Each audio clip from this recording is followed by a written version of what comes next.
नमस्कार दोस्तों, स्वागत है आप सभी का डायमंड अकेडमी पर। दोस्तों, आज हम डायमंड अकेडमी पर कंप्यूटर नेटवर्क पढ़ेंगे, जिसमें हम कंप्यूटर नेटवर्क, उसके बाद कंप्यूटर डिवाइसेस, कंप्यूटर नेटवर्क के प्रकार, ये सब टॉपिक को कवर करेंगे। अगर आप चैनल पर नए आए और आपने अभी तक चैनल को सब्सक्राइब नहीं किया है तो जल्दी इस चैनल को सब्सक्राइब कर लीजिए, साथ ही बेल आइकन को भी प्रेस कर लीजिए ताकि आने वाली वीडियो की लिंक आप मिस ना कर सकें। साथ ही ये जो हमारा टॉपिक है बहुत ही ज़्यादा इम्पोर्टेंट होने वाला है, तो आप ऐसा करिएगा कि ये लेक्चर को देखने के बाद इस टॉपिक की जो लेक्चर है उसकी जो पीडीएफ है उसको भी मैं डिस्क्रिप्शन में दे दूंगा, टेलीग्राम चैनल का लिंक, वहाँ पे जा करके आप उसका जो है पीडीएफ डाउनलोड कर लीजिएगा। दोस्तों, चलिए शुरू करते हैं। सबसे पहले समझ लेते हैं कि कंप्यूटर नेटवर्क होता क्या है ना। तो सबसे पहले ये जानते हैं कि कंप्यूटर नेटवर्क होता क्या है। तो दो या दो से अधिक जो कंप्यूटर होते हैं हमारे, उनको जोड़ने के लिए, है ना, और ताकि उनसे उनके बीच आपस में डेटा और इन्फॉर्मेशन का आदान प्रदान हो सके, ये करना ही कंप्यूटर नेटवर्क का काम होता है ना। तो दो या दो से अधिक कंप्यूटर के बीच ऐसा सामंजस्य होता है जिसके द्वारा भी आपस में डेटा और इन्फॉर्मेशन का आदान प्रदान करते हैं, यही होता है वो कंप्यूटर नेटवर्क, है ना। दो कंप्यूटरों को जोड़ना या उससे अधिक कंप्यूटरों को जोड़ना, है ना। अब कंप्यूटर से मतलब ये नहीं कि जो आप देखते हो कंप्यूटर, इसमें प्रिंटर भी आ सकता है, सर्वर भी आ सकते हैं और अलग अलग चीजें आ सकते हैं। अगर हम इतिहास की बात करें तो पहला कंप्यूटर नेटवर्क 1981 में बनाया गया था, है ना, तैयार किया गया था। और जिसको क्या कहते थे, ईथरनेट के नाम से उसको जाना जाता था। 1981 में इसको तैयार किया गया था, ईथरनेट के नाम से इसको जाना जाता था। ये हमारा क्या है, इतिहास है कंप्यूटर का, तब से कंप्यूटर नेटवर्क की शुरुआत हुई है ना। अगर हम बात करें इंटरनेट, तो इंटरनेट की शुरुआत जो है डार्पा, जो अमेरिका की सीक्रेट जो जो डिफेंस से रिलेटेड रिसर्च करती है, अमेरिका की एजेंसी है, उसके द्वारा इंटरनेट को बनाया गया था, है ना। तो ये भी आप एडिशनल में याद रखिए, अगर क्वेश्चन आ सकता है कि जो हमारा इंटरनेट है उसका विकास किसने किया था, तो आपको याद रखना है डार्पा, DARPA, है ना। ये उसका फुल फॉर्म है उस एजेंसी का, और ये अमेरिका की डिफेंस से संबंधित एक एजेंसी है, जैसे हमारे यहाँ DRDO है, सिमिलरली वैसे ही अमेरिका की डिफेंस एजेंसी डार्पा है ना। अब हम बात कर लेते हैं कंप्यूटर नेटवर्क के प्रकार के बारे में। अभी हमने समझ लिया है कि कंप्यूटर नेटवर्क होता क्या है ना। अब हम इसके प्रकार के सब बारे में समझ लेते हैं कि कंप्यूटर के नेटवर्क के प्रकार कितने होते हैं। तो सबसे पहला प्रकार होता है दोस्तों लेन, है ना। लेन, इसका फुल फॉर्म होता है लोकल एरिया नेटवर्क। यह एक ऐसा नेटवर्क होता है जो कम दूरी में फैला होता है ना। कम दूरी में फैला होने का मतलब क्या होता है, लोकल एरिया नेटवर्क। जैसे आप बात करें एक किसी कैंपस की, है ना, कैंपस की बात करें, अगर हम बात करें किसी स्कूल की या फिर कॉलेज की, तो उधर पे जो नेटवर्क आपस में वहाँ के जो कंप्यूटर लैब के कंप्यूटर आपने देखा होगा आपस में इंटरकनेक्टेड होते हैं किसी सर्वर के थ्रू। तो उनको वो जो वहाँ पे एक नेटवर्क बनता है उसको किस कैटेगरी में रखेंगे हम, तो वो उस प्रकार का नेटवर्क कहलाएगा लोकल एरिया नेटवर्क। या फिर आप ऐसा भी कह सकते हैं कि किसी अगर ऐसा किसी एक कंपनी का नेटवर्क, वो भी लोकल एरिया नेटवर्क के अंतर्गत आएगा, है ना। हालांकि ये हमारा नेटवर्क का प्रकार है। उसके बाद आता है दोस्तों मेन। मेन का फुल फॉर्म होता है metropolitan network, metropolitan area network, है ना। यह एक ऐसा नेटवर्क है जो एक शहर में फैला होता है तथा ये मध्यम आकार का नेटवर्क होता है ना। जैसे आपने सुना होगा एक पहले कंपनी सिम आती थी MTNL। ये जो BSNL है ना, BSNL की प्रेडिसेसर है, यानी कि BSNL की पहली बनी थी ये कंपनी। BSNL ही थी ये, BSNL की पहली MTNL बनी थी। ये क्या करती थी सब, मेट्रोपॉलिटन जो सिटी थी ना, दिल्ली हमारी, मुंबई और अलग से एक दो सिटी और थी, साथ कोलकाता थी। कोलकाता को आप एग्जैक्ट नहीं लेना, मुझे डाउट है थोड़ा उसमें, लेकिन दिल्ली और मुंबई जो थी, यहाँ पे इसने अपनी मेट्रोपॉलिटन सिटी में जो नेटवर्क बनाया था इंटरनेट सर्विस का, उस वाले नेटवर्क को हम किस में रखेंगे, तो इसमें रखेंगे। ये मेन नेटवर्क कहलाएगा, मेट्रोपॉलिटन एरिया नेटवर्क, यानी कि जो एक शहर का पूरा नेटवर्क है ना, वो नेटवर्क हमारा मेन के अंतर्गत आएगा। और अगर हम बात करें तीसरे नेटवर्क की, तो ये रहेगा वेन। वेन का फुल फॉर्म होता है वाइड एरिया नेटवर्क। इसमें क्या होता है कि जो देश होते हैं ना, एक देश दूसरे देश से जिस नेटवर्क के थ्रू डेटा केबल, जो हमारे अंडर सी केबल जो जाती है ना, वो उस केबल के थ्रू जुड़ा रहता है ना। वो अंडर सी हो गया, अभी स्टार लिंक का नेटवर्क आ गया है, वो वायरलेस हो गया है।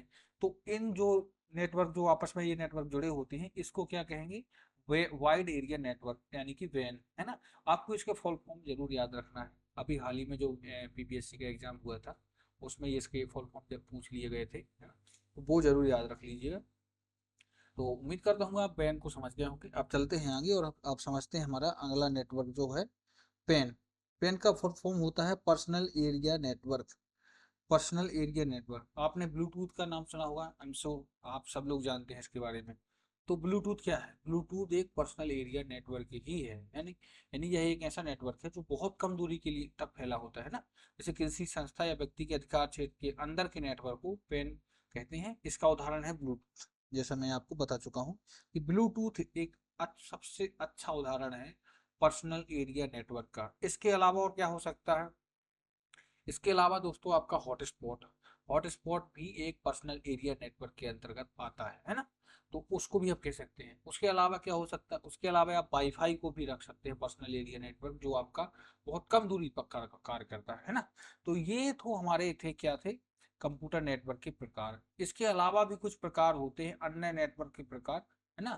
कंप्यूटर नेटवर्क के प्रकार उनमें आता है कैंपस एरिया नेटवर्क कैन, उसके बाद बीपीएन आता है और उसके बाद आता है वायरलेस नेटवर्क। ये क्या होते हैं इनको मैं आपको बता देता हूँ। जो कैंपस एरिया नेटवर्क है, जैसा कि आप यहाँ देख सकते हैं, किसी एक कैंपस के अंदर जो नेटवर्क होता है, चाहे वो यूनिवर्सिटी हो, कॉलेज हो या कोई भी इंस्टीट्यूशन हो, उसके अंदर का जो नेटवर्क है आपस में जो उसके सिस्टम जो है इंटरकनेक्टेड होते हैं और वो मिलकर के जो नेटवर्क बनाते हैं उसको हम नेटवर्क को कहते हैं केन, है ना। उसके बाद आपने बीपीएन का आंसर जरूर नाम सुना होगा, है ना। वीपीएन का फुल फॉर्म होता है वर्चुअल प्राइवेट नेटवर्क। यह एक निजी नेटवर्क से जुड़ने के लिए इंटरनेट का प्रयोग करता है। ये वर्चुअल और प्राइवेट दोनों है ना। आजकल यह तेजी से प्रसारित हो रहा है, जिसका प्रयोग बड़ी बड़ी संस्थाओं में तेजी से बढ़ रहा है। इसको मैं थोड़ा सा आपको इस तरीके से बताऊंगा। जैसे आप सपोज करिए कि आप पाकिस्तान में रहने वास कर रहे हैं, तो वहां पे अभी हाल फिलहाल में वहां की गवर्नमेंट ने विकीपीडिया को बैन कर दिया है। अब अपन को क्या करना है, विकीपीडिया को एक्सेस करना है, आप चाह रहे हैं, तब आप क्या करेंगे, तब आप वीपीएन का यूज करेंगे। वीपीएन क्या करता है, वो आपकी जो लोकेशन होती है ना, वो किसी और कंट्री की बता देता है, जिसके कारण वो वेबसाइट अगर किसी और कंट्री में अनब्लॉक है, जैसे विकीपीडिया की बात करें तो वो भारत में अनब्लॉक है, तो आप वीपीएन के थ्रू अपनी आईपी एड्रेस को भारत दिखा करके वहां पे विकीपीडिया को एक्सेस कर पाएंगे। ये एक वर्चुअल नेटवर्क होता है। एक्चुअल में तो ऐसा होता नहीं कि आप यहाँ पे आ जाए, इसीलिए इसको वर्चुअल कहते हैं, है ना। वो प्राइवेट होता है, ये आपको ही पता रहता है ना। अब हम बात करते हैं वायरलेस नेटवर्क।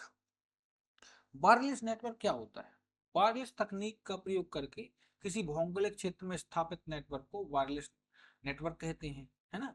जैसे वाईफाई हो गया इसका एग्जांपल, और दूसरा होता है वाईमैक्स। वाईमैक्स वाईफाई जैसा ही है ना, उसको भी इसके अंतर्गत रखते हैं। इसके अलावा दोस्तों एक बहुत ही अच्छा, अभी मैंने इससे पहले आपको एग्जांपल बताया था, अगर आप याद कर पा रहे हो वायरलेस नेटवर्क का उदाहरण।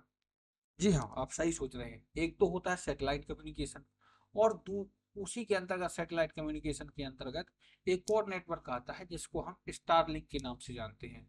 स्टारलिंक भी दोस्तों वायरलेस इंटरनेट के वायरलेस नेटवर्क होता है, जिसमें हम क्या करते हैं, एक सैटेलाइट लगाते हैं, ऊपर ऊपर सैटेलाइट होती है, उसके बाद वहां से नेटवर्क आता है और उस नेटवर्क को अपने यहाँ एक छतरी लगा करके, है ना, एक एंटीना लगा करके, जैसे हम सिंपल भाषा में छतरी बोलते हैं, एंटीना लगा करके रिसीव करते हैं और वाईफाई के थ्रू इंटरनेट एक्सेस कर पाते हैं। तो जो ये नेटवर्क बनता है ना, यहाँ पे जो इनके बीच में क्या है, कुछ भी नहीं है, बिना वायर के नेटवर्क बन रहा है। तो इस नेटवर्क को हम क्या कहेंगे, वायरलेस नेटवर्क, है ना। ये परफेक्ट एग्जाम्पल है वायरलेस नेटवर्क का। उम्मीद करता हूँ आपको ये तीनों नेटवर्क समझ आ गए हों। तो अब हम बढ़ते हैं आगे, है ना। अब जैसे हमने अभी देखा, ये नेटवर्क को देख लिया, नेटवर्क के प्रकार देख लिए, है ना। अब हम ये देखते हैं कि जो संस्थाओं में प्रयोग के आधार पर नेटवर्क किस टाइप के होते हैं, यानी कि संस्थाओं में, अगर किसी संस्था में प्रयोग के आधार पर नेटवर्क के प्रकार पढ़ेंगे, network based on the organizational used, है ना। तो शुरू करते हैं। यहाँ पे सबसे पहला नेटवर्क है जो है वो है इंट्रानेट। इंट्रानेट, इंटरनेट जैसा कि इसके नाम में ही सब लिखा है, समझ में आ रहा है। इंट्रा मतलब कृषि के अंदर, है ना, यानी कि किसी संस्था के भीतर स्थापित कंप्यूटर नेटवर्क, किसी यूनिवर्सिटी के भीतर स्थापित के नेटवर्क है ना, जैसे हमने कैंपस एरिया नेटवर्क देखा था ना, सिमिलरली ही ये है। इसको सिर्फ हमने क्या किया है, इसको कैटेगराइज कर दिया है संस्थाओं द्वारा यूज्ड के आधार पर, है ना। किसी संस्था के भीतर स्थापित कंप्यूटर नेटवर्क जिसमें इंटरनेट पर प्रयुक्त हार्डवेयर, सॉफ्टवेयर तथा इंटरनेट प्रोटोकॉल का प्रयोग किया जाता है, उसको हम क्या बोलते हैं, इंट्रानेट। इसमें एक अच्छा एग्जांपल रहेगा, मैं आपको बता दूं, टीसीएस, है ना। टीसीएस एक टाटा कंसल्टेंसी सर्विस एक एजेंसी है ना।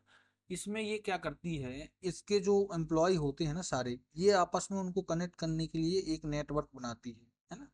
और उस नेटवर्क को हम क्या कहेंगे, इंट्रानेट। यानी कि किसी के संस्था के अंदर जो स्थापित नेटवर्क होता है उसको इंट्रानेट कहेंगे। अब इसका मतलब ये नहीं कि संस्था अगर जैसे हमारा दिल्ली में हेडक्वार्टर है ना, और अगर हमारी उसके रीजनल हेडक्वार्टर पुणे में, इंदौर में या और कोई और सिटी में है, तो इनको भी आपस में जोड़ना भी हम इंटरनेट के अंतर्गत ही रखेंगे, है ना।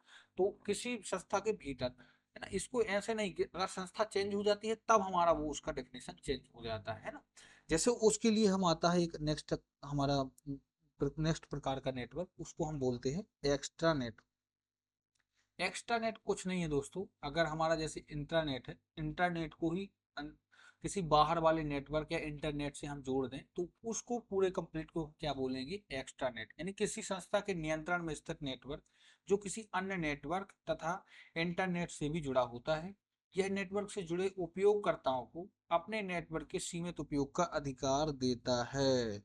जी हाँ, यानी कि एक्स्ट्रा नेट कहने का मतलब ये है कि जो हमारा इंट्रानेट था, जैसे टीसीएस है ना, टीसीएस आपका इंटरनेट से जुड़ गया, है ना। तो और इंटरनेट से जुड़ने के बाद अगर उसने कुछ सेवाएं बाहर के लोगों को भी ऑफर कर दी, तब हम उसको क्या कहेंगे, एक्स्ट्रा नेट, है ना। तो ये दो प्रकार के नेटवर्क थे। इसके अलावा एक ईथरनेट होता है। ईथरनेट जैसा कि मैं आपको लेक्चर की शुरुआत में बता चुका हूँ, इसको 1981 के जो ईयर था उसमें इसको डेवलप किया गया था, है ना। ईथरनेट एक पोर्ट भी होता है जो आपके ईथरनेट पोर्ट के थ्रू आपके लैपटॉप या आपके सिस्टम में जुड़ा होता है ना। ये लोकल एरिया नेटवर्क में प्रयोग किया जाने वाला लोकप्रिय प्रोटोकॉल भी है ना। इसमें विभिन्न प्रकार के कंप्यूटर को आपस में जोड़ा जाता है। अब हम इसको ऐसे समझिए, जैसे आप कोई भी नेटवर्क बनाते हैं तो उसको नेटवर्क को अपने कंप्यूटर से किस पोर्ट के थ्रू जोड़ते हैं, उस पोर्ट को बोलते हैं ईथरनेट। और ईथरनेट प्रोटोकॉल भी होता है। तो जो आपस में आप कंप्यूटर को लोकल एरिया नेटवर्क बनाते हैं ना, किसी एक संस्था के अंतर्गत या किसी एक मोहल्ले में नेटवर्क, ऐसा एक मोहल्ले से कहने का मतलब है मतलब किसी एक सीमित एरिया से वहां पे जो नेटवर्क बनाते हैं या फिर कोई भी बड़ा नेटवर्क बनाते हैं, तो उन नेटवर्कों को नोड्स आपस में जो कंप्यूटर होते हैं आपस में जोड़ने के लिए किस पोर्ट का यूज करते हैं, ईथरनेट पोर्ट का। ईथरनेट केबल भी आती है ना। और ईथरनेट एक प्रोटोकॉल भी होता है, तो उसके थ्रू हम इसको जोड़ते हैं, तो उसको हम क्या बोलते हैं, ईथरनेट। अब हम बढ़ते हैं लेक्चर में थोड़ा आगे और अब समझते हैं भारत में नेटवर्किंग और क्लाउड कंप्यूटिंग, है ना।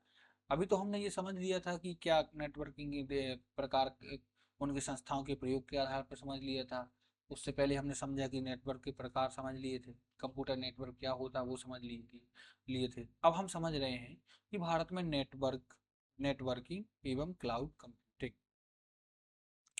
आपने शायद ई आर नेट का नाम सुना हो। इसका फुल फॉर्म होता है एजुकेशनल एंड रिसर्च नेटवर्क। यह देश के मुख्य शोध शैक्षणिक संस्थान व अनुसंधान केंद्र को आपस में जोड़ती है। यह एक ई आर नेट एक ऐसा नेटवर्क है जिसमें जैसे आईआईटी दिल्ली है हमारी, आईआईटी है, एम्स है, जितने भी ये संस्थान होते हैं ना, इनको आपस में जोड़ दिया गया है और उसका एक नेटवर्क बना दिया गया है। उस नेटवर्क को हम बोलते हैं ई आर नेट।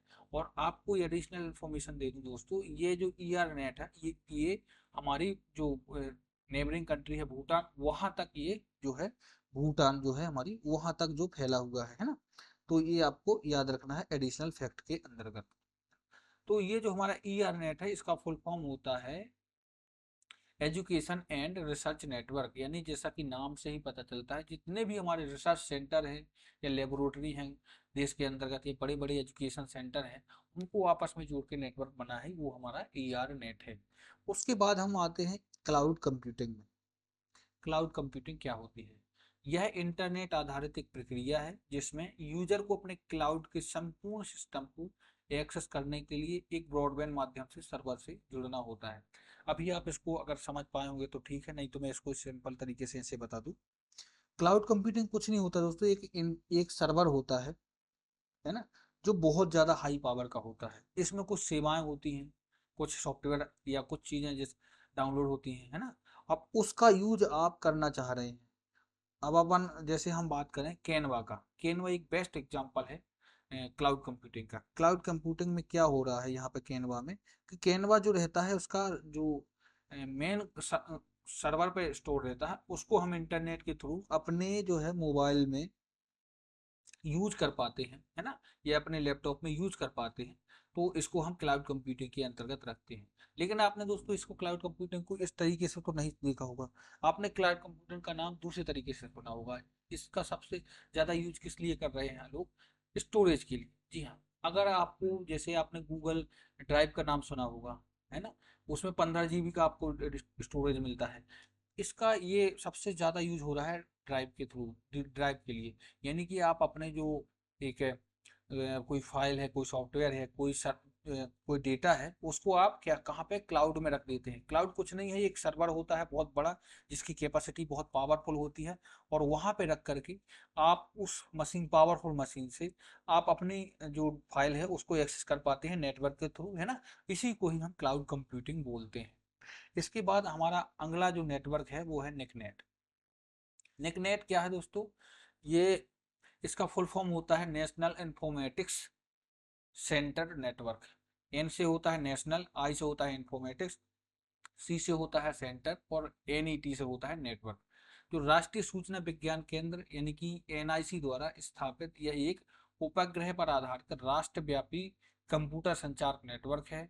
इससे देश की राजधानी, है ना, जो है वो राज्यों की राजधानी और जिला मुख्यालय के जो नोट्स है कंप्यूटर है वो उसके उसके माध्यम से जोड़ा गया है। अब इसको मैं आपको सिंपल भाषा में ऐसे बता दूं। निकनेट जो है दोस्तों, इसका फुल फॉर्म होता है, सबसे पहले तो आपको बता दूं कि नेशनल इंफॉर्मेटिक्स सेंटर नेटवर्क, है ना। इसको याद रखना है। इसको किसने बनाया था? तो इसको बनाया था एनआईसी ने, राष्ट्रीय सूचना विज्ञान केंद्र ने, है ना। इसका ये किस टाइप का नेटवर्क है? तो जो हमारे देश की राजधानी है यानी कि दिल्ली, दिल्ली को जो भारत के पूरे सारे राज्य हैं उनकी राजधानी तथा उनके जिलों के जो मुख्यालय है उनके कंप्यूटरों को आपस में जोड़ करके एक नेटवर्क बनाया गया है, जिसको हम बोलते हैं निकनेट, है ना। तो ये होता है निकनेट। अभी हमने नेटवर्क तो पढ़ लिए, उनके हमने उसके प्रकार पढ़ लिए, है ना। अब हम पढ़ते हैं नेटवर्क डिवाइसेस। यानी कि जो हम अभी तक जो नेटवर्क बना रहे थे, मैं बता रहा था आपको कि ये नेटवर्क है इस प्रकार का, ये नेटवर्क इस प्रकार का है, ये वाला नेटवर्क इस प्रकार का है। अब उन नेटवर्कों को बनाने के लिए किस टाइप की डिवाइसेस का यूज किया जाता है वो याद रखना है, और यहाँ से क्वेश्चन जरूर बनता है ना। डिवाइस को मैं दोस्तों युक्ति कहूंगा आपको आगे लेक्चर में, तो आप जब भी मैं युक्ति बोलूं उसको आपको याद रखना है, क्योंकि हिंदी में युक्ति कहने का मतलब विधि टाइप की हो जाती है ना। तो उसको आप डिवाइस, जब मैं युक्ति बोलूँ तो डिवाइस समझें, क्योंकि ये आपने शायद फेमिलियर ना हो इस वर्ड से, अगर है तो बहुत अच्छी बात है ना। तो सबसे पहले इसका परिचय जान लेते हैं कि नेटवर्क का विस्तार करने के लिए अतिरिक्त नेटवर्क युक्तियों का प्रयोग किया जाता है। इसके द्वारा दो या दो से अधिक कंप्यूटरों को आपस में जोड़ा जाता है। जैसा मैं आपको पहले ही बता चुका हूँ कि जो नेटवर्क डिवाइसेस होती हैं उनका काम ही होता है कि जो हमारा कंप्यूटर है, दो या दो से अधिक कंप्यूटर है, उनको आपस में जोड़ना ही नेटवर्क डिवाइसेस का काम होता है। अब इनके नेटवर्क डिवाइसेस को हम थोड़े थोड़े से अब जान लेते हैं। सबसे पहले हम रिपीटर के बारे में पढ़ते हैं। रिपीटर का नाम शायद आपने सुना हो, एक एनालॉग डिवाइस होती है, ठीक है। अब इसका काम क्या होता है, ये इसको ऐसे समझिए आप। जब आप सिग्नल, जो सेंडर होता है, कोई सिग्नल आप भेजता है, जैसे आपको कोई सिग्नल भेजना है 10 किलोमीटर दूर अपने यहाँ से, तो आप किसके थ्रू भेजते हो? नेटवर्क के थ्रू, है ना। तब जब वो नेटवर्क के थ्रू डेटा जाता है तो कुछ किलोमीटर चलने के बाद वो नेटवर्क की जो कैपेसिटी है, वो क्षमता है, वो क्या होने लगती है, धीरे धीरे कम होने लगती है। और एक लिमिट के बाद अगर उसको इनहेंस ना किया गया, उस नेटवर्क को दोबारा से रीजनरेट नहीं किया गया, वो जो डेटा है, तो वो हमारा जो डेटा है वो रिसीवर तक पहुंचने से पहले ही खत्म हो जाएगा, या तो बहुत कमजोर पहुंचेगा, जिससे हमारे बीच कम्युनिकेशन जो है वो बहुत अच्छा नहीं हो पाएगा। तब इस कमी को दूर करने के लिए हमने क्या किया, रिपीटर बनाया। रिपीटर क्या होता है, एक एनालॉग डिवाइस होती है जो क्या करता है कि जो हमने सेंडर से जो डेटा या सेंडर से जो मैसेज हम भेजते हैं, वो क्या करता है कि कुछ दूर बात कर हम इसको लगा देते हैं, है ना। और वहां पे ये क्या करता है, इसको रिसीव करता है। और रिसीव करने के बाद जितना इसकी वैल्यू कम हो जाती है, हमारी जो मैसेज होता है, डेटा होता है जो, उसकी जितना वैल्यू हमारी कम होती है, उसको क्या करता है, पुनः से रीजनरेट कर देता है, दोबारा से उसकी वैल्यू जितनी सेंडर कर भेजते समय थी ना, उतनी ही कर देता है। तो यही काम हमारा क्या होता है, रिपीटर का। जैसा कि आप यहाँ पे पढ़ सकते हैं कि यह एक एनालॉग डिवाइस है जिसका आकार कमजोर हुए सिग्नल को परिवर्तित करके या रीजनरेट करके करना है, ठीक है, जिससे सिग्नल जो है लंबी दूरी तक संचरण कर सके। संचरण करने का मतलब है दोस्तों ट्रेवल करना, है ना। तो बहुत लंबी दूरी के संचार करने के लिए हमको ये रिपीटर बहुत सारे लगाने पड़ते हैं, ताकि जो हमारी जो सिग्नल की जो स्ट्रेंथ है जो, वो लगातार एक जैसी बनी रहे, है ना। अब हम पढ़ेंगे अगली एक डिवाइस के बारे में, जो नेटवर्क डिवाइस है, हब। हब का दोस्तों आपने नाम कहीं ना कहीं जरूर सुना होगा। हब क्या होता है, हब एक ऐसी डिवाइस होती है जहां पे बहुत सारे कंप्यूटर एक साथ जुड़े होते हैं, है ना। यानी कि यह एक नेटवर्क डिवाइस है जिसका उपयोग दो या दो से अधिक उपकरणों को तार द्वारा जोड़ने के लिए किया जाता है ना, जैसा मैं आपको बता चुका हूँ। अब इसको हम कैसे समझेंगे, हब में क्या होता है, एक इसकी सबसे बड़ी विशेषता ये होती है कि ये इसके ऊपर जो हब में, जैसे हम सपोज करेंगे हमारा हब रखा है, हब जैसे राउटर आपने देखा होगा, आपके यहाँ वाईफाई राउटर लगा होगा, वैसा ही होता है हब भी ना। उसमें बहुत सारे कंप्यूटर आपस में जोड़ दिए जाते हैं। और अब ये क्या करता है कि अगर उस पर कोई, उस हब में कोई डेटा पैकेट आता है, डेटा पैकेट अगर आप नहीं जानते हो तो मैं आपको बता दूं, जो हम सिग्नल यहाँ से भेजते हैं, इंफॉर्मेशन भेजते हैं, हाँ, और हम भेजते हैं, वो क्या होती है, बहुत सारे पैकेट में छोटी छोटी इंफॉर्मेशन में टूट जाती है, और छोटी छोटी इंफॉर्मेशन करके उसे एक पैकेट बना करके भेजी जाती है। इनको पैकेट को ही हम क्या बोलते हैं, डेटा पैकेट। बाद में ये सारी छोटी छोटी इंफॉर्मेशन रिसीवर पे के पास जाने के बाद वहां पे इसको एकत्रित करके इकट्ठा किया जाता है, और उसके बाद आपको जो मैसेज होता है वो डिस्प्ले कर दिया जाता है। तो अब हम टॉपिक पे वापस आते हैं, हब को समझते हैं। हब क्या करता है, इसके पास जो भी डेटा पैकेट आता है या जो भी इंफॉर्मेशन आती है, ये जो है इसके इससे कनेक्टेड सभी कंप्यूटर में वो इंफॉर्मेशन भेज देती है, यानी कि ब्रॉडकास्ट कर देता है। ये इसका सिंपल कहने का मतलब है, ये ब्रॉडकास्ट कर देता है। आपसे क्वेश्चन ये पूछ सकता है कि इनमें से कौन, निम्न में से कौन इंफॉर्मेशन को ब्रॉडकास्ट करता है ना। तो ये होता है हब। अब दोस्तों हब के प्रकार भी होते हैं, है ना, उसको भी आप ऐसे समझ लीजिए। एक होता है पैसिव हब। पैसिव हब क्या करता है, ये डेटा स्थानांतरण के लिए केवल मार्ग प्रदान करता है। इसको ऐसे समझने में ज्यादा आसानी होती है, जैसे मैं आपको बता चुका हूँ कि इस पे जो भी इंफॉर्मेशन आएगी इसके पास, वो क्या करेगा, इससे कनेक्टेड सारे कंप्यूटर को वो इंफॉर्मेशन भेज देगा। उससे ये अपन को नुकसान होगा कि अगर अगर अपन चाहें कि किसी एक कंप्यूटर को आपको कुछ इन्फॉर्मेशन भेजनी है, कोई स्पेसिफिक इन्फॉर्मेशन, तो ये उसमें क्या करेगा, सारे कंप्यूटर को इन्फॉर्मेशन भेज देगा, जिससे आपको एक्स्ट्रा एनर्जी, एक्स्ट्रा लॉस हो जाएगा, है ना। उसके बाद दोस्तों इसके एक नया प्रकार बनाया गया जिसको हम बोलेंगे इंटेलिजेंट हब। इंटेलिजेंट हब क्या करता है, डेटा स्थानांतरण के साथ साथ डेटा की मॉनिटरिंग भी करता है। यानी कि ये डेटा भेज तो देता है अपने इससे जुड़े जितने भी कंप्यूटर होते हैं, उसके साथ साथ ये भी बताता है कि डेटा जो है सही से भेज रहा है कि नहीं भेज रहा है, डेटा आ रहा है सही से, नहीं आ रहा है। ये यानी कि इंटेलिजेंट होता है, हब होता है ना। अब हम बात करेंगे इसका तीसरा प्रकार जिसको हम बोलते हैं स्विचिंग हब। स्विचिंग हब क्या होता है, स्विचिंग हब में क्या होता है, यह हब में डेटा पैकेट को उचित मार्ग की पहचान कर प्रत्येक पैकेट को जो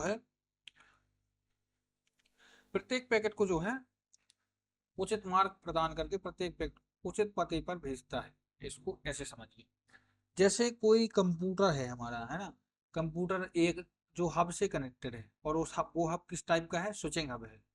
तो उसमें जैसे एक स्विचिंग हब में 10 कंप्यूटर कनेक्टेड है। अब वो 10 कंप्यूटर आपस में जुड़े हुए हैं। अब कोई इन्फॉर्मेशन वहां पे आती है, तो ये स्विचिंग हब क्या करेगा, वो इन्फॉर्मेशन को पढ़ेगा, देखेगा कि हाँ ये कंप्यूटर नंबर 2 के लिए इन्फॉर्मेशन है, तो केवल कंप्यूटर नंबर 2 पर ही वो इन्फॉर्मेशन भेजेगा, बाकी पे नहीं भेजेगा, है ना। तो ये कहलाएगा, जो काम करेगा वो होगा स्विचिंग हब। बाकी जो इंटेलिजेंट हब है वो सिर्फ पता देखता रहता है कि हाँ इन्फॉर्मेशन प्रॉपर भेज रही है कि नहीं, बाकी उसके पास जितनी इन्फॉर्मेशन आती है वो सारे कंप्यूटर को भेज देता है। पैसिव हब जो होता है वो कुछ भी नहीं ये देखता कि आ रही है प्रॉपर की नहीं आ रही, बस आपके पास जितनी इन्फॉर्मेशन आती है वो उससे लगे हुए सारे कंप्यूटर में भेजता जाता है। तो ये था हब और उसके हब के प्रकार, है ना। अब हम आगे बढ़ते हैं और जानते हैं गेटवे। गेटवे क्या होता है? गेटवे कुछ नहीं करता, ये जैसे दो नेटवर्क है, जैसा मैं आपको पहले बताया था एक्स्ट्रा नेट के उसमें, कि एक नेटवर्क ये है, एक नेटवर्क ये है। अब इन दोनों को आपस में जुड़ना है ना। लेकिन ये अलग प्रोटोकॉल का यूज कर रहा है और उससे बना है नेटवर्क, ये वाला नेटवर्क अलग प्रोटोकॉल का यूज करके उससे नेटवर्क बना है ना। तब इनको आपस में कैसे जोड़ेंगे?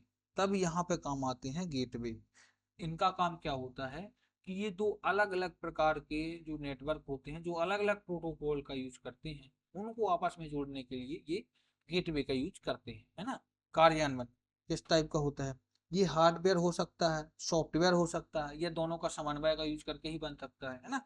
ये एग्जिट पॉइंट की तरह काम करता है, यानी कि जो इसका जो नेटवर्क का लास्ट बिंदु रहेगा जो पिन का, है ना, वो वहां पे जुड़ेगा और जो दूसरे नेटवर्क का लास्ट बिंदु रहेगा वो वहां पे जुड़ेगा, यानी कि दोनों के एग्जिट, इसका जो लास्ट बिंदु रहेगा यानी कि एग्जिट रहेगा पहले नेटवर्क का, दूसरे का जो फर्स्ट पॉइंट से पहले जुड़ जाएगा, यानी कि दोनों के बीच में एग्जिट पॉइंट की तरह ये काम करेगा, है ना। जानकारी संग्रह, यह नेटवर्क के आंतरिक कनेक्शन के बारे में भी जानकारी रखता है। जैसे ये नेटवर्क जो हमने बताया था, इसको थोड़ा सा मैं साफ कर लूं।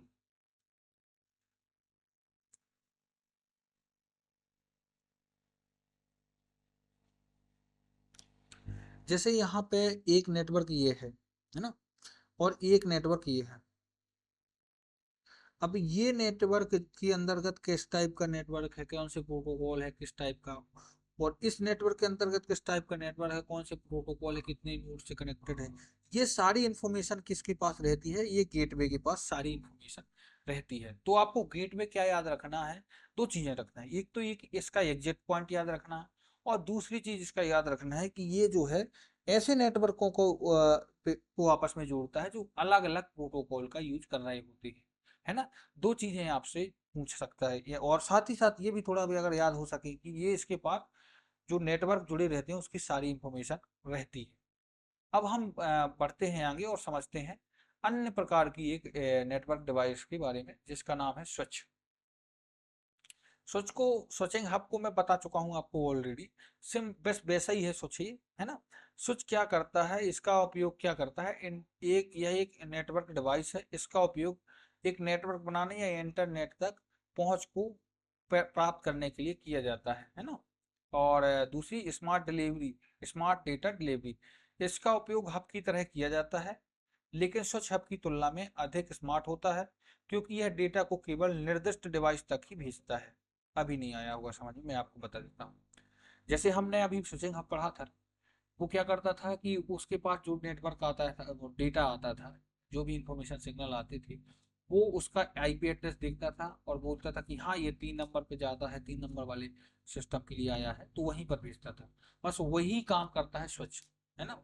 स्विच क्या करता है कि जो हमारे जो डिवाइस होती है, बहुत सारी डिवाइसेस इसके साथ जुड़ी रहती हैं, लेकिन ये केवल उस डिवाइस को ही जो इंफॉर्मेशन या सिग्नल भेजता है, जो सिग्नल उस डेटा जिसके लिए ये सिग्नल आया होता है ना।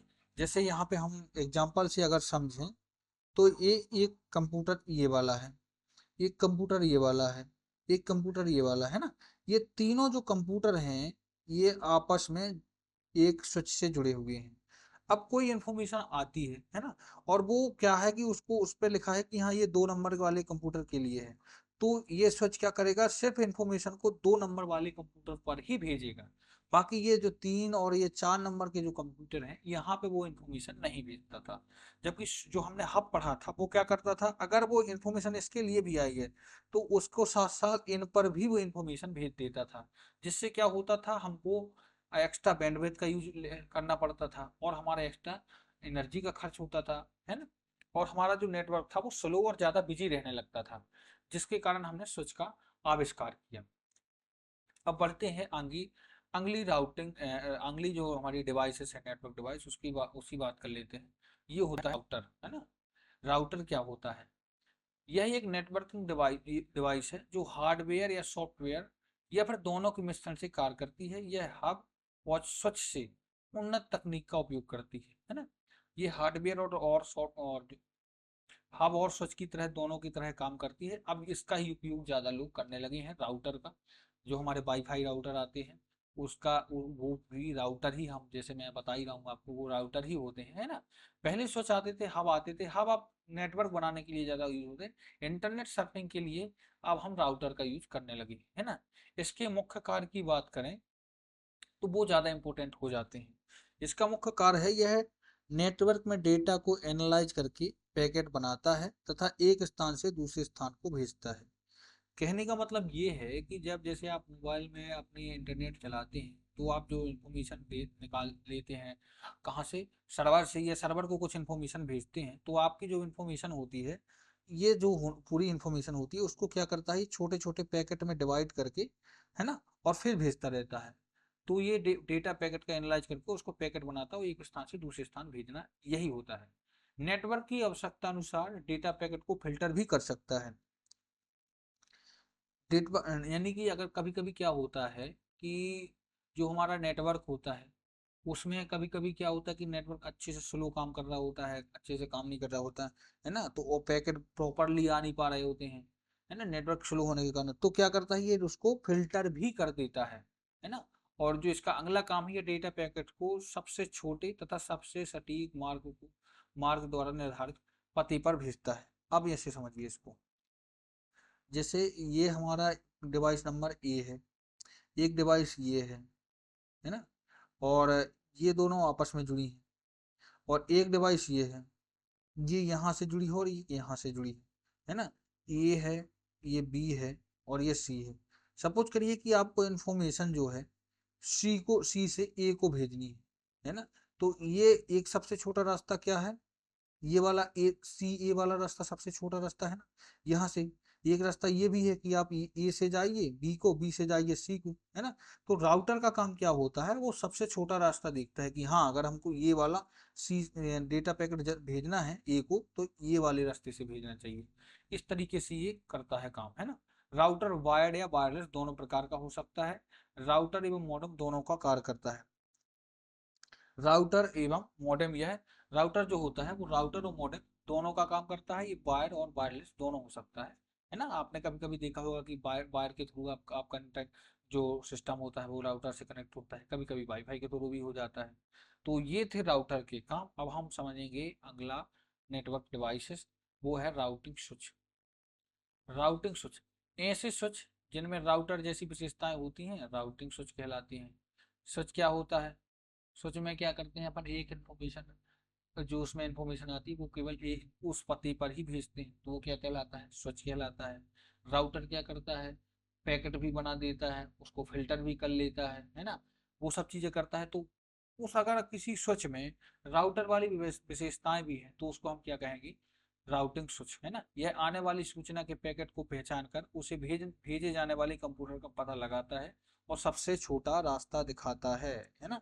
तो आप इसको आसानी से याद करने का तरीका यही है कि सबसे पहले राउटर पढ़ें, राउटर पढ़ने के बाद स्विच पढ़ें, और फिर याद रखें कि जो जिसमें ये ऐसे राउटर, जिन ऐसे स्विच जिनमें राउटर वाली विशेषताएं भी होती हैं, यानी कि वो क्या क्या कर सकता है, पैकेट की पहचान कर देता है, पैकेट को सही पते पर भेजता है और सबसे छोटे रास्ते के थ्रू भेजता है, तो ऐसे डिवाइस को क्या कहेंगे, राउटिंग स्विच कहेंगे।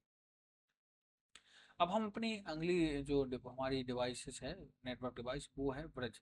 दोस्तों हम इसमें सारी जो डिवाइसेस हैं नेटवर्क की वो पढ़ लेंगे। अगर आप ये लेक्चर अभी तक देख रहे हैं तो आपका बहुत बहुत धन्यवाद, है ना।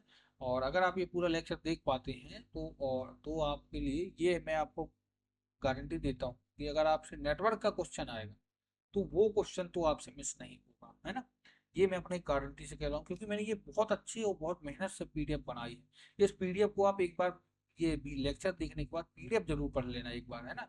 तो आपको जो है थोड़ा बहुत जो डाउट होगा वो आपको इससे कंफर्म हो जाएगा, है ना। और साथ ही साथ आपको फीडबैक भी देना है। तो अब हम आते हैं अपने टॉपिक की ओर, ब्रिज की ओर। ब्रिज क्या करता है, ब्रिज का कार्य क्या होता है, छोटे छोटे नेटवर्कों को आपस में जोड़ करके एक बड़ा नेटवर्क बनाना। जैसे हमारा होता है, इसको हम कैसे समझाएं, हाँ जैसे हमारा कैंपस एरिया नेटवर्क होता है, एक कैंपस एरिया नेटवर्क ये हो गया, एक कैंपस एरिया नेटवर्क ये हो गया, है ना।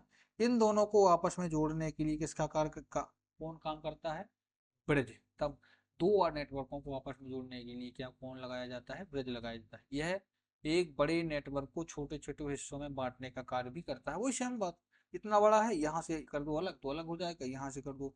ये जो दोनों नेटवर्क अगर एक साथ देखें तो बहुत बड़ा नेटवर्क है ना। अब जो हमारा यहाँ पे ये स्विच लगा है, ब्रिज लगा है, ब्रिज की बात ना बात करें तो ये अलग कर दे रहा है, ऊपर की बात करें तो ये भी अलग कर दे रहा है, यानी कि छोटे छोटे नेटवर्क में डिवाइड भी कर देता है। यह किसी व्यस्त हिस्से के नेटवर्क को बाकी हिस्सों में अलग कार्य करता है ताकि नेटवर्क की कार्य क्षमता बनी रहे। इसको इस तरीके से समझिए, मैं इसको थोड़ा सा मिटा के थोड़ा सा यहाँ पे बताता हूँ आपको, इसको आपको आसानी से समझ में आ जाए, है ना। अ, थोड़ा सा ये क्या हो गया, चलिए इसको इस तरीके से समझिए, जैसे हमारा एक ये कैंपस एरिया नेटवर्क था, ये कैंपस एरिया नेटवर्क था, है ना। दोनों के बीच हमने ये जो है ब्रिज लगा दिया, है ना। तो ये क्या कर दिया इसने, आपस में एक ये नेटवर्क था, एक ये नेटवर्क था, ये आपस में जोड़ दिया। आपस में अलग भी तो करता है क्योंकि इससे ये अलग नेटवर्क है। अब तो यानी कि जहाँ पे ब्रिज लगा हो उससे आप समझ जाएंगे कि हाँ इसके बाद ये अलग वाला नेटवर्क है, और इसके बाद ये हमारा अलग नेटवर्क हो, इसके बाद ये अलग नेटवर्क है। उसके साथ ही जैसा यहाँ पे बता रहा था, किसी बिजी हिस्से, जैसे आप समझिए, आप जैसे यहाँ पे बहुत ज़्यादा नेटवर्क का कंजेशन है, तो ये क्या कर देता है, इसका जो कंजेशन है यहीं तक रखता है, इस नेटवर्क को भारी नहीं पड़ने देता, जिससे ये वाला नेटवर्क जो है हमारा वो फ्री रहता है, और उस फ्री रहने से इसमें की कार्य क्षमता बढ़ जाती है ना, बनी रहती है जो इसकी पहले कार्य क्षमता थी, है ना। अब जैसा कि मैंने आपको अभी पढ़ा था अपने राउटर के समय, मॉडेम, मॉडेम करना। तो मॉडेम क्या होता है, आपने कभी सोचा है कि जब हम टेलीफोन से बोलते हैं तो कौन सी ऐसी डिवाइस होती होगी जो आपके जो आवाज़ को है जो है उसको किसमें बदल देता है, इलेक्ट्रॉनिक सिग्नल में, एनालॉग सिग्नल में बदल देता है। और कौन सी ऐसी डिवाइस है ना, जो आपकी जो जो उससे आवाज़ आती है उसको वापस से आवाज़ में बदल देता है ना, जो रिसीवर एंड पर। तो वो काम जो करता है ना वो डिवाइस, उसका नाम है मॉडेम। मॉडेम, मॉडेम का फुल फॉर्म होता है एम ओ से हो गया मॉड्यूलेशन, और डी एम से हो गया डी मॉड्यूलेशन, यानी कि यह एक ऐसी डिवाइस है जो एनालॉग सिग्नल को डिजिटल और डिजिटल सिग्नल को एनालॉग में बदलता है। कनेक्शन की बात करें तो ये कंप्यूटर और टेलीफोन लाइन के बीच में लगाया जाता है, यानी कि टेलीफोन लाइन के बीच में लगाया जाता है। अब ये दरअसल उसके हार्डवेयर का ही पार्ट बना दिया गया है मॉडेम को आजकल, है ना। मॉड्यूलेशन का मतलब क्या होता है, डिजिटल सिग्नल को एनालॉग सिग्नल में बदलना, और डीमॉड्यूलेशन का मतलब होता है एनालॉग सिग्नल को डिजिटल सिग्नल में बदलना, है ना। और जैसे मैंने आपको बता दिया है नाम मॉड्यूलेटर और डीमॉड्यूलेटर, उससे मिलकर के ये बना है हमारा मॉडेम। तो ये आप दो चीज़ें जरूर याद रख लेना, ये वाला मॉड्यूलेशन और डीमॉड्यूलेशन, है ना। अब हम बढ़ते हैं अपना लेक्चर में थोड़ा सा आगे और समझ लेते हैं सर्वर के बारे में। इसका नाम तो आपने जरूर सुना होगा, सर्वर। सर्वर मैं आपको इतनी बार देर से बता रहा हूँ सर्वर होता क्या है, क्या होता है। तो सर्वर का काम क्या होता है विशेषकर, सर्वर का मुख्यतः काम होता है इंटरनेट उपयोगकर्ताओं को सूचना एवं सेवा प्रदान करना। आपने जैसे अभी देखा है, मैंने बताया था कि जो जैसे हमारी ये कोई क्या है, बहुत बड़ी एक डिवाइस है ना, सर्वर की एक डिवाइस है हमारे पास, है ना। उसकी क्षमता बहुत ज़्यादा होती है। सर्वर एक ऐसी डिवाइस है जिसकी क्षमता बहुत ज़्यादा होती है, और ये क्या करता है कि हमारी जो इसकी क्षमता है ज़्यादा होती है, जिससे हम इसके पास बहुत सारी फाइल्स को स्टोर कर लेते हैं, और उसके बाद हमारे जो बहुत सारे कंप्यूटर होते हैं उससे ये फाइल ले करके अपने कार्य करते रहते हैं। जैसे हमारा यूट्यूब, यूट्यूब में क्या होता है, हमारा यूट्यूब के सर्वर में हमारे वीडियो सेव रहते हैं, उसके बाद हम इंटरनेट के माध्यम से उस वीडियो को यूज कर पाते हैं, देख कर पाते हैं ना। उसके बाद बहुत सा उसके अलावा बहुत सारी एग्जांपल है सर्वर की, है ना। आपने देखा होगा कि सर्वर स्लो है तो हमारी वेबसाइट स्लो हो जाती है, यानी कि जो वेबसाइट जो सब कुछ जो स्टोर होता है, यहाँ तक कि जो आप वीडियो ये देख रहे हैं यूट्यूब पर, वो भी सजा करके सर्वर पर ही स्टोर होगा, है ना। नेटवर्क में भूमिका क्या होती है इसकी, यह नेटवर्क का सबसे प्रमुख एवं केंद्रीय कंप्यूटर होता है। दरअसल होता है इस टाइप का है, ये हमारा सर्वर समझ लीजिए, इससे ये कंप्यूटर ये जुड़ा, बी ये जुड़ा, एक कंप्यूटर सी ये जुड़ा, डी ये जुड़ा, है ना, ई जुड़ा, इस टाइप से ये जुड़े रहते हैं। और जिसको भी इसकी आवश्यकता होती है इंफॉर्मेशन की, वो इससे लगातार लेता जाता है। इसको हम क्या कहते हैं, सर्वर। ये सारी फाइलें, मेन फाइलें जो है सर्वर में रहती है ना। और कनेक्टिविटी की बात करें तो नेटवर्क अन्य सभी कंप्यूटर नेटवर्क जो कंप्यूटर होते हैं वो सर्वर से जुड़े रहते हैं। विशेषता, क्षमता और गति की दृष्टि से बात करें तो इसकी क्षमता बहुत ज़्यादा होती है। आपके जो कंप्यूटर होता है या डिवाइस होती है उसके कंपैरिजन में कई गुना ज़्यादा होती है। नेटवर्क का जो अधिकांश डेटा होता है वो सर्वर पर ही स्टोर होता है ना। आप कहीं, ये नहीं है कि आप इंटरनेट चला रहे हैं तो कहीं वो हवा से आ रहा है वो डेटा, वो एक सर्वर पर ही स्टोर होता है ना। अब हम पढ़ेंगे अपनी आने नेक्स्ट डिवाइस। आपने नोड नोड का नाम सुना होगा। नोड कुछ नहीं है दोस्तों, नोड कंप्यूटर को ही बोला जाता है। सर्वर में जितने सारे कंप्यूटर लगे रहते हैं इनको नोड ही कहते हैं, प्रत्येक कंप्यूटर के। जैसे यहाँ पे आप देख पा रहे हैं, ये लैपटॉप लगा है तो लैपटॉप को भी नोड कहेंगे। यहाँ पे ये राउटर लगा है ना, प्रिंटर लगा है, ये कंप्यूटर लगा है, ये जितने सारे कंप्यूटर इसमें लगे हैं ना इनको क्या बोलते हैं, नोड बोलते हैं। बस ये कुछ नहीं है। अभी तक जो मैं डिवाइस में कंप्यूटर कंप्यूटर बोल रहा था उसको मैंने इसीलिए बोल रहा था, वो उनको नोड ही बोला जाता है ना। तो ये आप याद रखना। वर्क स्टेशन आपने नाम सुना होगा बहुत सारा। वर्क स्टेशन क्या होता है, कुछ नहीं होता, बहुत पावरफुल जो डिवाइस होता है, अधिक शक्तिशाली नोड्स को या वो कंप्यूटर को वर्क स्टेशन कहा जाता है। जहाँ पे आप कोई प्रोफेशनल काम करते हैं ना। नोड्स को प्राय क्लाइंट क्लाइंट भी कहा जाता है ना। और जो हमारा सर्वर होता है और क्लाइंट होता है ना। सर्वर और क्लाइंट होते हैं ना। सर्वर को और क्लाइंट के बीच में कनेक्शन कौन करवाता है, नेटवर्क कराता है ना। तो वर्क स्टेशन क्या होता है, वर्क स्टेशन कुछ नहीं, बहुत पावरफुल जो हमारा नोड्स होता है उसको वर्क स्टेशन कहते हैं। नोड्स का एक अन्य नाम क्या है, कंप्यूटर। और ब्राउटर, ब्राउटर को समझ लेते हैं। ब्राउटर को क्या है, ब्राउटर एक ऐसी नेटवर्किंग डिवाइस है ना, जो ब्रिज और राउटर दोनों की तरह कार्य करती है। अब मैंने आपको ब्रिज बताया है, ब्रिज क्या होता है, हो सकता है अभी तक आपको समझ में आ गया हो। जैसे ये एक कैंपस एरिया नेटवर्क ये है, एक दूसरा कैंपस एरिया नेटवर्क इधर ये है ना। इन दोनों अलग अलग प्रोटोकॉल का यूज कर रहे हैं। इनको आपस में जोड़ना है तो किसका थ्रू जोड़ेंगे, इन दोनों नेटवर्कों को ब्रिज के थ्रू जोड़ेंगे, है ना। और राउटर की क्या विशेषताएं होती हैं, राउटर क्या करता है, पैकेट बनाता है, सबसे छोटा रास्ता के थ्रू उस पैकेट को भेजता है, पैकेट को फिल्टर करता है। यानी कि अगर किसी ब्रिज में राउटर की विशेषताएं भी आ जाएं तो उसको हम कहेंगे राउटर, है ना। तो ये हमारी राउटर नेटवर्किंग डिवाइस थी। तो ये दोस्तों आज का हमारा लेक्चर था। उम्मीद करता हूँ आपको लेक्चर पसंद आया होगा। अगर आप लास्ट तक बने हुए हैं तो आई एम श्योर आपको लेक्चर जरूर पसंद आया होगा, है ना। ये दोस्तों हमारी छोटी सी कोशिश है आपको, ताकि आप जो अपने सपनों को पूरा कर सकें, है ना। और आप अपने माता पिता के सपनों को जो आपकी चिंताएं हैं माता पिता की, उसको फक्र में बदल सकें, है ना। तो दोस्तों बहुत बहुत धन्यवाद वीडियो को देखने के लिए।